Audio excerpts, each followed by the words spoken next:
Good morning friends. आज मैं बात करूंगा 5 उन खाने की चीजों में जो आपकी ब्लड शुगर का स्पाइक है, जो बार बार ब्लड शुगर शूट होती है, उसको रोकने में मदद करेंगे। ये 5 आइटम्स ऐसे हैं, अगर आप रेगुलरली अपनी डाइट में इस्तेमाल करते हैं तो जो ब्लड पर शुगर की स्पाइक होती है वो नहीं आएगी। मैं doctor V K Mishra from gastro hospital, Swaroopnagar, Kanpur. No, आप जानते हैं कि इंसुलिन वो हार्मोन है जो पेनक्रियाज बनाता है। इंसुलिन वो हार्मोन है जिसका काम है कि आपकी ब्लड शुगर को रेगुलेट करे। जो टाइप 2 डायबिटीज होती है एडल्ट्स में, जो सबसे ज्यादा कॉमन डायबिटीज है, वो तभी होती है जब आपकी बॉडी में इंसुलिन के लिए रेजिस्टेंस पैदा हो जाता है। Over a period of time आपका जो इंसुलिन का जो प्रोडक्शन है वो कम हो जाता है, और उसका प्रोडक्शन कम होने से ओवर पीरियड ऑफ टाइम आप कुछ भी खाएंगे तो आपकी ब्लड शुगर की लेवल ऊपर की तरफ जाएगी। नो, अगर बार बार आपकी ब्लड शुगर ऊपर की तरफ जाती है तो इसके सीरीज ऑफ कॉन्सिक्वेंसेस हैं। ये बहुत सारी प्रॉब्लम्स लेके चलती है। अगर शुगर ऊपर की तरफ लंबे समय रहेगी, बार बार ऊपर की तरफ जाएगी, तो हार्ट की बीमारी जिसे कोरोनरी आर्टरी डिजीज कहते हैं उसके होने का डर बढ़ेगा।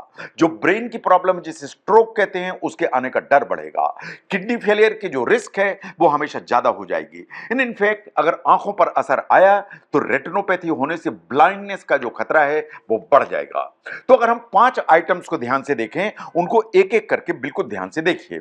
सबसे नंबर 1 पर आते हैं होल ग्रेन्स। चाहे मैं ब्राउन की बात करूं, चाहे मैं बार्ले की बात करूं, चाहे मैं ओट्स की बात करूं, चाहे ब्राउन राइस की बात करूं, ये वास्तव में जितने भी होल ग्रेन्स होते हैं ये सॉल्युबल फाइबर्स में काफी रिच होते हैं।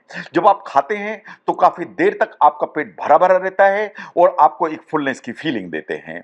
ये बेसिकली ये सब चीजें, इनमें कार्बोहाइड्रेट तो होते हैं लेकिन ये कॉम्प्लेक्स कार्बोहाइड्रेट होते हैं। ये जितने भी कॉम्प्लेक्स कार्बोहाइड्रेट होते हैं ये आपकी ब्लड शुगर को बहुत धीरे धीरे बढ़ाते हैं in a controlled manner, opposite to the foods जो इमीडिएटली शुगर बढ़ाते हैं, प्रॉब्लम क्रिएट करते हैं। तो इसलिए होल ग्रेन्स हमेशा आपको प्रेफर करना चाहिए। आपको दलिया खाना चाहिए, आपको ओट्स खाना चाहिए, आप ब्राउन राइस यूज कर सकते हैं, और जितने भी बार्ले हैं, राई है, इन सभी में जो कॉम्प्लेक्स कार्ब्स होते हैं वो आपको हेल्प करते हैं। नंबर 2 पर आते हैं नट्स। चाहे मैं बादाम की बात करूं, चाहे अखरोट की बात करूं, है ना, इवन जो ना थोड़े बहुत पिस्ते की भी बात करूं, ये जितने भी नट्स होते हैं ये आपकी इंटेस्टाइन में जो शुगर होती है इसके एब्जॉर्प्शन को हमेशा स्लो करते हैं। ये हेल्दी जो फैट है उसके बहुत अच्छे सोर्स होते हैं। दी ओनली थिंग इज कि इनकी जो अमाउंट है उसको बहुत मॉडरेट करके चलें, बिकॉज ये कैलोरी डेंस होते हैं। अगर आप नट्स बहुत ज्यादा रेगुलरली ज्यादा अमाउंट में लेंगे तो आपका वेट बढ़ने की संभावना होती है। Number 3, Apple cider vinegar. जो एप्पल साइडर विनेगर है उसमें बहुत सारी कॉन्ट्रोवर्सीज हैं, but most of the reports ये कहती हैं कि अगर आप एप्पल साइडर विनेगर यूज करते हैं तो ये आपकी इंसुलिन की सेंसिटिविटी को बढ़ाता है। ये वास्तव में जो आपकी इंटेस्टाइन में आपने खाया उसमें जो शुगर्स होती हैं उनके एब्जॉर्प्शन को भी स्लो करता है। तो नंबर 3 पर आता है एप्पल साइडर विनेगर, जो आपको रेगुलरली इस्तेमाल करना चाहिए। नंबर 4 पर आते हैं सिनेमन या दालचीनी। ये बिल्कुल बात सही है कि कोई साइंटिफिक 100% प्रूफ नहीं है कि सिनेमन क्या करती है, लेकिन ऑब्जर्वेशनल स्टडीज ने कई बार इस चीज को सामने किया कि अगर आप सिनेमन रेगुलरली यूज करते हैं तो इससे आपकी जो फास्टिंग ब्लड शुगर है वो नीचे की तरफ आती है। अगर आप सिनेमन यूज करते हैं तो आपका जो पेनक्रियाज है उससे इंसुलिन का जो सिक्रीशन है ओवर पीरियड ऑफ टाइम धीरे धीरे एनहांस होता है और धीरे धीरे बढ़ता है। नंबर 5 पर आते हैं नॉन स्टार्ची वेजिटेबल्स। जैसे आप ब्रोकली खाते हैं, आप कुकुम्बर खाते हैं, आप कैरेट्स खाते हैं, ये नॉन स्टार्ची वेजिटेबल है। ये फाइबर में भरे हुए होते हैं, ये इसेंशियल न्यूट्रिएंट्स में भरे हुए होते हैं। इनमें कार्बोहाइड्रेट्स की मात्रा बहुत कम होती है, जो होती भी है वो कॉम्प्लेक्स कार्ब होते हैं। अगर आप इन चीजों को इस्तेमाल करेंगे तो आपको जो ब्लड शुगर की स्पाइक होती है वो नहीं आएगी। इसका मतलब यह है कि ब्लड शुगर की स्पाइक या ब्लड शुगर शूट जो होती है उसको रोकना है तो आपको अपनी डाइटरी जो चॉइस है वो इंप्रूव करनी पड़ेगी।